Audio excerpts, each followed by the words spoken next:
How we doing, guys? Kevin Decker, new offensive coordinator, quarterbacks coach, coming from Old Dominion, out of the Sun Belt. So I've gotten to be in the same conference as Coach Huff for 3 years now. Obviously wouldn't leave there for any G5 opportunity. I'd only leave if I thought it was the best G5 opportunity in the country, and that's how I see Memphis. Having been here now, seeing the investment that's made into winning here with the facilities and the support from the administration, it's now clear to me why it is perceived to be the number one G5 program in the country. So I'm excited to be here. Offensively, what you're going to see, we're still in the building a unit phase of things right now.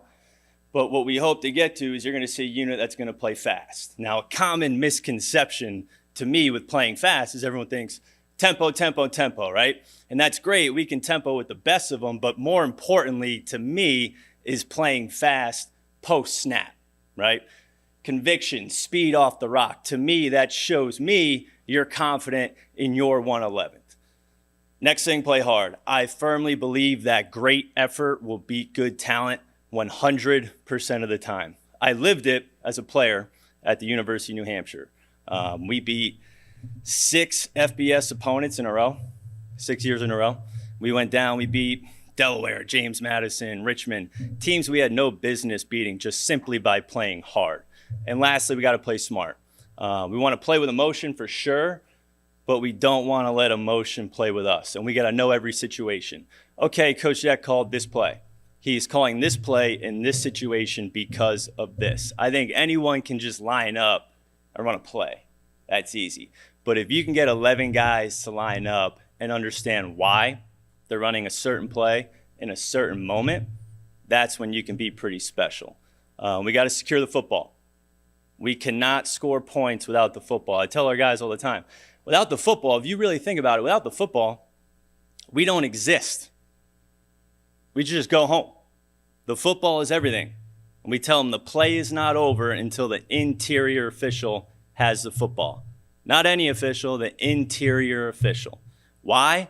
So the exterior official doesn't get it and underhand it to the other 52-year-old overweight guy, and he drops it on the turf. Now the ball is fumbling around, and you've wasted 3 seconds in between plays. All right, doesn't seem like a lot, but add those up.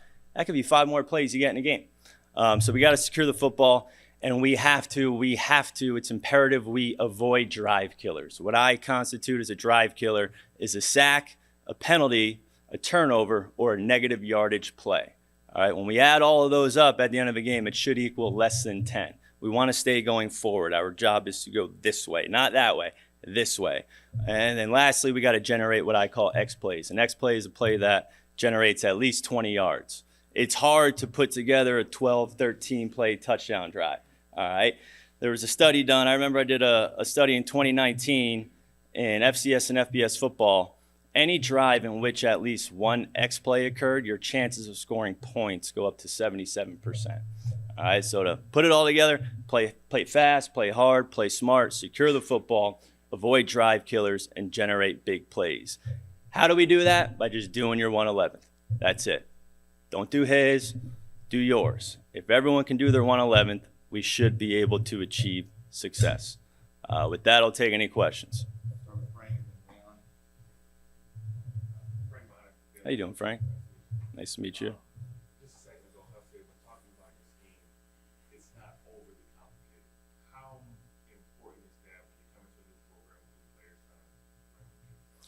I mean, I talked about playing fast post-snap, right? Playing with conviction, playing with confidence. To me, you can't flood these kids with too much information. Now, it's very simple in theory, but in order for it to be simple post-snap, a lot has to be put into it pre-snap, specifically talking about the quarterback. Recruiting quarterbacks to this scheme, it's, hey, man, you have a lot of responsibility in this offense, especially in the run game. But with a lot of responsibility comes a lot of ability to make plays. I would say the quarterback position is probably the most complicated within this scheme. Everywhere else, we try to keep it relatively simple. And a nice byproduct of that has been the portal, right? Now in G5, we got a new team every single year, right? So you need kids to learn winter, spring, fall camp, you're rolling. So that's been helpful for us. But I would say we try to put a lot on the quarterback to make it simpler for everyone else around us, so we can play with conviction post snap for sure. Leon Taylor, Coach Hike 247. You've been around a lot of these high school coaches because you got to offer a lot of scholarships. What's it been like to build a relationship with these guys here, and how do you feel about the resources here? It's everything. Like I said, I wouldn't have left another G5 school unless I thought I was going to the best G5 program in the country. I played for Tim Cramsey, who you guys know. I'm still figuring out if that's a good thing or a bad thing. He was here the last few years. Yeah, Crams is great. But when I was talking to Coach Huff, I hit up Tim Cramsey, and he told me the support that this administration provides. Obviously, we have the FedEx support, and I knew they had an indoor. It's the first place I've ever been with an indoor, so that's huge for me.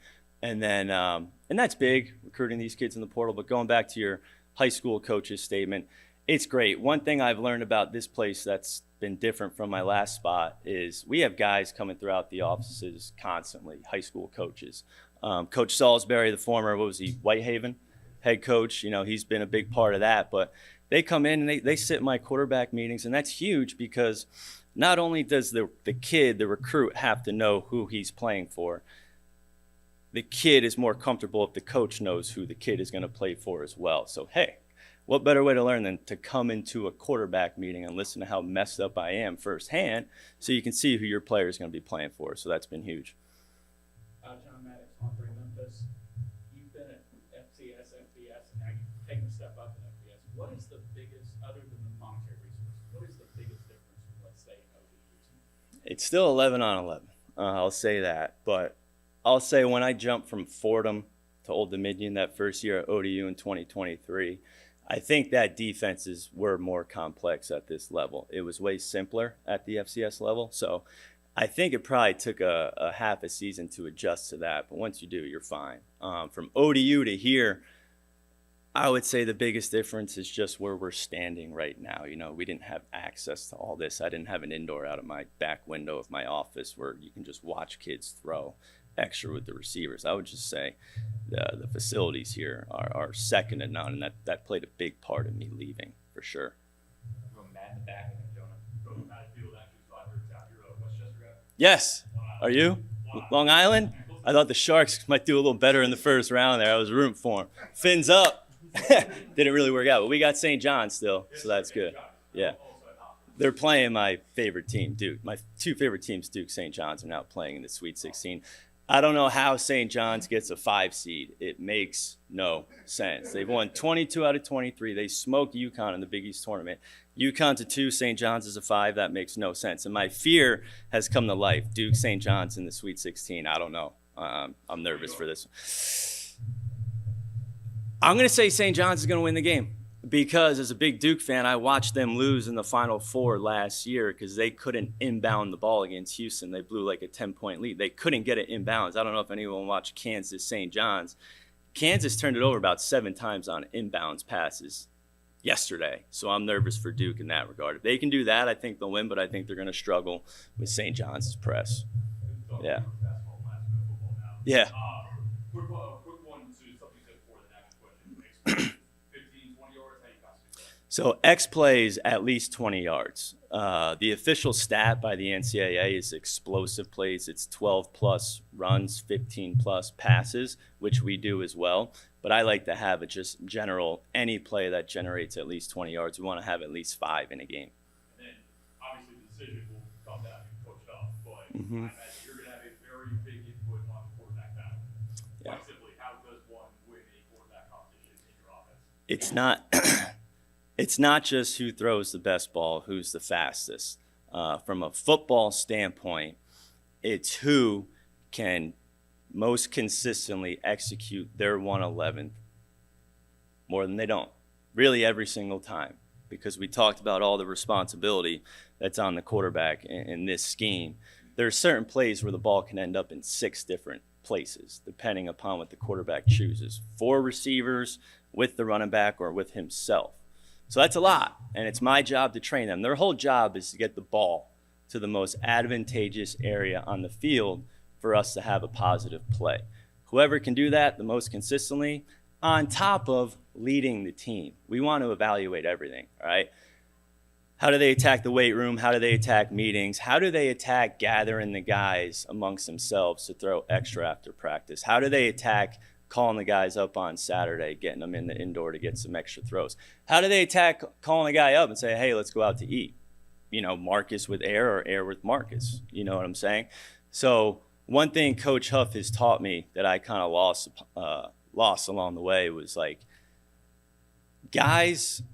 quarterbacks who the guys believe in, like receivers, if they believe in the quarterback, they'll reach behind them and make the tough catch they're not supposed to make. I lost that along the way. That's something that I'm glad he reminded me of. I haven't had in a while. But who can rally the guys and who do the guys want to play for is definitely a big piece of it.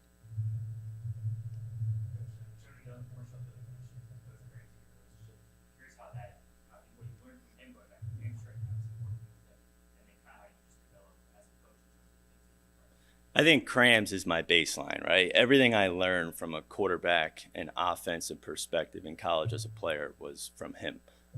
So I think there's a lot of similarities in how I coach quarterbacks to Crams. And then just along the way, I mean, he's been a great resource. He got me into college coaching. I coached high school in Connecticut in 2013, and I loved it. I took a 1-9 team, the 9-1. We averaged 46 a game, and Crams hit me up after 2013. He was at Montana State. He said, hey, you want to get into college? I went and told my headmaster, hey, I'm going to get into college. And my headmaster doubled my high school coaching salary. So I said, whoa, thought I was rich. I was making like 70 grand or something like that. So I stayed in high school in 2014 for another year. And the whole season, I was kind of regretting it. I was wishing I was at Montana State with Crams. He had a huge year. I was lucky enough, he hit me up again after 2014, asked if I wanted to come out, and I did. So he got me my start. And he's just been a sounding board for me along the way. You know what I mean? Anything that comes up, I'll ask him. Vice versa, too. He'll call me and he'll ask things, too. But I think offensively, we're different from what Tim Cramsey does. I've evolved along the way. A big piece of that was David Weeks, our co-OC, meeting him at Fordham. He had come from Central Florida, where he worked with Josh Heupel. And, you know, he had all the old playbooks, and it was something that during the 2019 season at Fordham, we were running more of a Cramsey offense, but on the side, I was studying the UCF offense simply because they were scoring like 50 a game. I'm like, I'm curious about this stuff. And to me, it clicked, it made sense. And then COVID happened in 2020, and our season in the fall was canceled, but they still allowed us to have 10 practices. So I said, what better opportunity to practice this stuff than right now? 10 practices, no games, no repercussions if you can't figure it out. And the head guy was gracious enough to let us do that.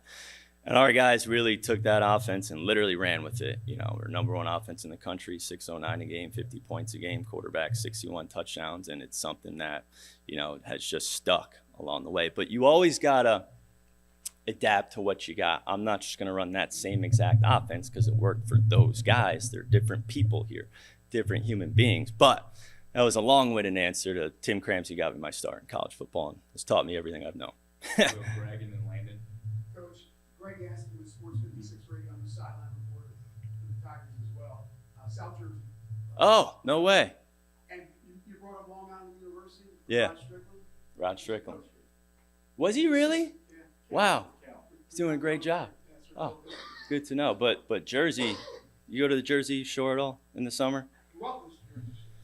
I go to like Asbury area, Avon by the Sea, Belmar. That's if we get time off in the summer, that's you'll find me. You kind of answered a little bit the question I was going to ask, but your coaching philosophy, you talked about Ramsey. Are there any other coaches that you grew up and when you started to get into the game of coaching that you learned from? And then you mentioned UCF's offense. Are there any other offenses that you're looking at and going, you know, if I have all the weapons, this is the type of offense I like to run, and something that maybe we know, that we see, that we know is similar to what you're going to try to run? I think this particular scheme is so unique that there's only like a finite amount of schools that you can study within this structure. To do something else that someone else is doing, we'd have to kind of change dramatically to get that done. So it's like, obviously what Tennessee's doing, San Jose State is doing this stuff a little bit. But really, you're always looking to pirate things you see on crossover film when game planning against a team. But I'm more so of the belief that you kind of run your base stuff, right? There's your foundation. And then as you're watching film of your base stuff, you find complements that you maybe haven't seen anywhere else that fit off of what you're doing. We basically want to get very, very good at a few plays as opposed to average at a lot of plays. And then you find, okay, these are our 3 best plays. What are good complements that maybe look like this play but then turn into something else? In terms of other coaching influences, I would say Chip Kelly. He was actually the guy who recruited me to the University of New Hampshire. People don't realize he was there for 15, 16 years, not even as a head coach, as an offensive coordinator. He recruited me to UNH. I remember he called me. I had my flip phone. The day after I signed with UNH, my senior year of high school, he called me. I was walking to class, and it was so windy outside, I couldn't hear a word he was saying. But back then, at least back then, I was scared, right? I just said, yes, sir. Right? I couldn't hear a word he's saying. Yes, sir. Gotcha. Yes, coach. Didn't hear a word he said. Hung up the phone. Found out later, right, he's going to Oregon to be offensive coordinator. So I said, that's what he must have been telling me. He's not going to be there anymore. So Krams took over for him a couple years later. But I would say outside of Krams, Chip Kelly, the head guy, he's retired now, but Sean McDonald, Coach Mack, who was up at UNH for years, 2-time National Coach of the Year. Man, he had a major influence, not only on me, but really anyone that's ever played for him. We talk about playing hard, playing tough. I mean, this guy instilled a toughness into UNH that, like, I've never seen before. But I will say, I haven't come as close to that, like 2007, 2008 UNH, anywhere else except here. You know, we are as intense here, and I appreciate that. I told Coach Huff, I said, you're Black Mac. You're Black Coach Mac. There's a lot of similarities between those two, and that's something that I'm very excited to be a part of again, for sure. Landon, Coach Landon Speck with 13 Memphis. How you doing? You mentioned earlier learning from Coach Weeks about what hyper ran at UCF. So just obviously, you know, the version of spread that you guys want to do here is a more unorthodox version of the traditional spread with the super wide splits. What type of advantages does that unorthodox alignment give you over the traditional spread? And just what are you trying to accomplish by doing that and spreading the other way up here? The biggest thing we're trying to do is, as a play caller and for the quarterback, we're trying to better clear up what is the defense's intent. Is it to defend the box or defend space? If they defend the box, let's attack space. They defend space, let's attack the box. So we talked earlier about there's a lot on the quarterback from a responsibility standpoint in this scheme. But what helps him figure out where to go with the football is the spacing we use. Because if a guy's going to blitz from the edge, we're of the opinion that he needs to declare that, right? There's more room for him to travel to get home. If he doesn't show it and it comes post-snap, he shouldn't be able to get home before the ball carrier gets at least 4 yards. So it's really to help me as a play caller see the defense and the quarterback to see what the defense is trying to do to him. But like you said, it's football, right? You can read the C gap, pull it, throw it out late, just like triple option, right? It's triple option under center, just in the gun, and now instead of in the backfield, those guys are already out there. You know what I'm saying? You can widen out to create space in the middle, or condense down to create space outside. How you doing? Yeah. What have you gotten to know about Stokes and Nolan, just with like real people Mm-hmm. before they won official? Great people, first and foremost. You know, when I'm recruiting kids, whether high school or portal, first things first, I'm going to spend more time with these guys than I will my fiance. So I want to like you as a human being, right? They're good people. They're pleasers. They're overachievers. Sometimes you got to reel them back in and say, hey, man, you know, what is it, March? It's March. Chill out. But they're workers. You know, they both were very highly recruited, and they both, you know, had some turmoil at some point in their careers, which I like. I think that puts a chip on each one of those guys' shoulders. I want a quarterback with a chip on his shoulder who feels he has something to prove. But they're coachable, man. They approach meetings, lifts the right way. They're retaining information well. Now we'll see how they put it into practice today here in practice 1. We'll end in Dr. Casey and then Dave. Mm-hmm. How you doing? Gotcha.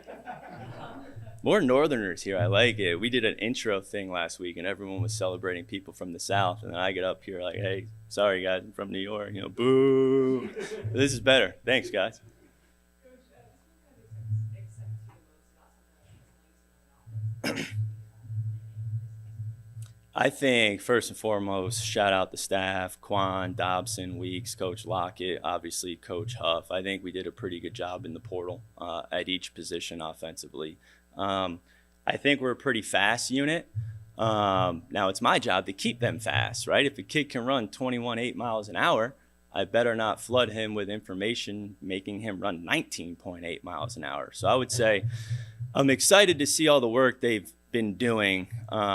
Hopefully formulate in positive plays today just by doing their 111th. And what I want to see is the speed, like I talked about. I think we recruited a lot of it. Now we got to play fast. So I'm excited to see that. Dave Woloshin, Sports 56 on your radio play-by-play. Nice. How are you different than Cramsey? And you never mentioned tight ends, so I wonder about that. Yeah, I would say if you just look at a Tim Cramsey formation and then you compare it side by side to a formation that we'll be in, you're going to see a lot more spacing between the left and right tackle and the first receiver from the core, if that makes sense. We're gonna be wider. So schematically, it's like we pre-align where Cramsey's guys usually end up post snap, if that makes sense. So obviously when you play with this kind of spacing, you don't really have as much room to the sideline.